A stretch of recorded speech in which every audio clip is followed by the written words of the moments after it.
अगर आपको किसी क्वाड्रेटिक पॉलिनोमियल के रूट्स के सम और प्रोडक्ट दिए हों तो किस प्रकार से उस क्वाड्रेटिक इक्वेशन को निकाल सकते हो, आइए हम इस क्वेश्चंस में से देखते हैं। यहाँ पर लिखते हैं find the quadratic polynomial each with the given numbers as the sum and product of its zeros respectively.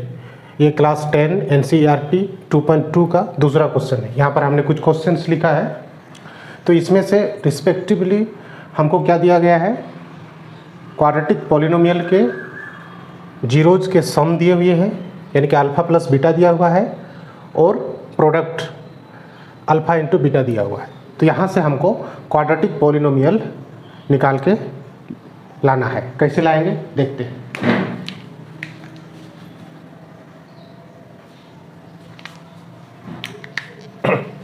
मैं यहाँ पर सॉल्व करता हूँ। लेट हमको सबसे पहले लिखना है जो चीज़ें दी हुई है, given alpha plus beta that is 1/4 and alpha into beta that is -1। तो क्वाड्रेटिक इक्वेशन जो होता है, क्वाड्रेटिक पॉलिनोमियल जो होता है, क्वाड्रेटिक पॉलिनोमियल इज, कैसे हम लोग लिखते हैं, since quadratic polynomial is kx² minus alpha plus beta लिखते हैं, फिर अच्छा आगे k alpha plus beta x plus k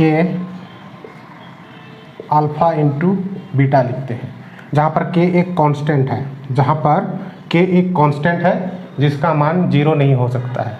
ठीक, आगे हम लोग देखते हैं। इसी में पुट करके kx² रखेंगे, फिर k लिखेंगे, अल्फ़ा प्लस बीटा का वैल्यू 1/4 दिया हुआ है, इधर x हो जाएगा प्लस k हो जाएगा, अल्फ़ा इंटू बीटा कितना है, -1 है।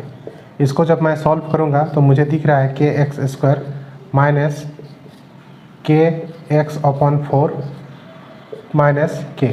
तो हम k का वैल्यू, कोशिश करना आप लोग k का वैल्यू डिनोमिनेटर के बराबर रखने का। तो यहाँ पर डिनोमिनेटर 4 है तो 4 के बराबर लिखेंगे k का वैल्यू। तो लेट k = 4, देन हमको क्या मिलता है, 4k² हो जाता, 4x² हो जाता, 4x² और यहाँ पर 4 अगर रखता तो 4x/4 -4।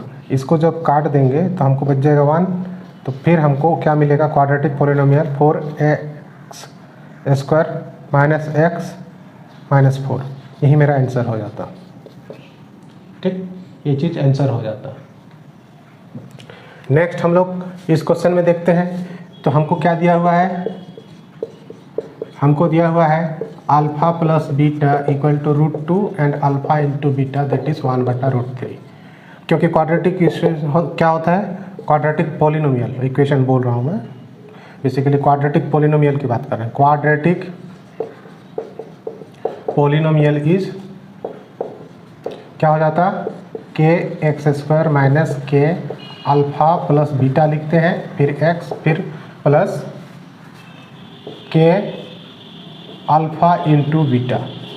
ठीक ना, फिर हम लोग क्या करेंगे, वैल्यू पुट कर देंगे, kx² एज इट इज रह जाएगा, अल्फ़ा प्लस बीटा का वैल्यू पुट करो, हमको दिया हुआ है √2, तो √2x हो जाता, फिर plus k alpha into beta का वैल्यू कितना दिया हुआ है, 1/√3, 1/√3 इस तरह से हो जाता।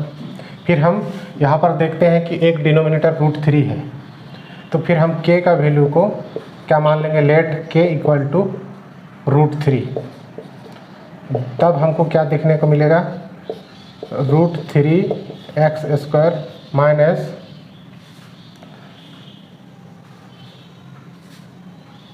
फिर यहाँ पर क्या हो जाता, √2 इंटू √3, √2 इंटू √3 इस तरह से हो जाता, प्लस √3/√3 कट जाता है ये दोनों। फिर हमको क्या दिखता है यहाँ पर, √3x² माइनस, ये दोनों रूट के अंदर लिख सकते हैं, √6x + 1, ये इसका आंसर हो जाता।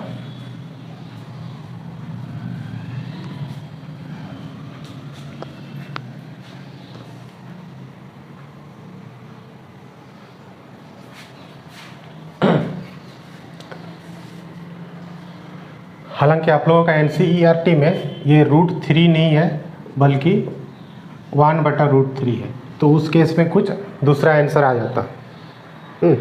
पुट करके आप लोग देख लीजिएगा। इसी तरह से मैं 5वां क्वेश्चन को सॉल्व करता हूँ। इसमें जो है ना क्या दिया हुआ है हमको, अल्फ़ा प्लस बीटा जो दिया हुआ है हमको 1/4, माइनस में दिया है अल्फ़ा इंटू बीटा 1/4 दिया है। क्योंकि क्वाड्रेटिक पॉलिनोमियल जो होता है यही होता है, इस फॉर्मूला को याद रखिएगा आप लोग, k alpha plus beta x plus k alpha into beta. Value put कर दीजिए। तो के का वैल्यू हमको बाद में रखना है, इसलिए के x square as it is रखिए। पहले अल्फ़ा प्लस बीटा का वैल्यू रखो तो हो जाता के और -1/4, एक्स को भी साथ में मल्टीप्लाई कर देते हैं, plus k alpha into beta कितना है 1/4 है, 1/4 लिख दिए। अब देखो के का वैल्यू अगर मैं 4 ले लूँगा तो एक सरल रूप हमको देखने को मिलेगा, इसलिए लेट के इक्वल टू 4। तो फिर हमको मिलेगा 4,